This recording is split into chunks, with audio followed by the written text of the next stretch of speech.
rombongan tim pejuang rupiah. Di bulan Ramadan dan mendekati Lebaran, permintaan uang rupiah meningkat. Untuk itu, kantor perwakilan Bank Indonesia Sumatera Selatan menyelenggarakan susur Sungai Musi guna menyediakan layanan penukaran uang rupiah ke wilayah terpencil. Kali ini pihaknya menyasar Desa Gasing dan Desa Bunga Tanjung di Kabupaten Banyuasin. Susur Sungai Musi sebagai bagian dari gerakan Cinta Bangga Paham Rupiah, bertujuan menjamin ketersediaan uang rupiah di masyarakat wilayah perairan Sungai Musi dalam jumlah nominal yang cukup, jenis pecahan yang sesuai, dan dalam kondisi yang layak edar. Layanan ini juga merupakan upaya penegakan kedaulatan negara dengan kehadiran rupiah di tengah masyarakat. BI bekerja sama dengan Pangkalan TNI Angkatan Laut Palembang yang mengerahkan 1 unit kapal Patkam Musi dan 27 personil. Dalam rangka penukaran uang rupiah di daerah-daerah yang 3T, terpencil, tertinggal, dan terluar yang berada di wilayah Sumatera Selatan.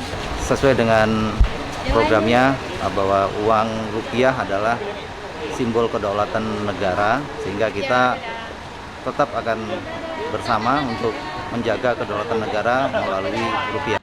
Menjelang Lebaran, kantor perwakilan Bank Indonesia Sumatera Selatan menyiapkan uang kartal sebanyak 3,8 triliun rupiah.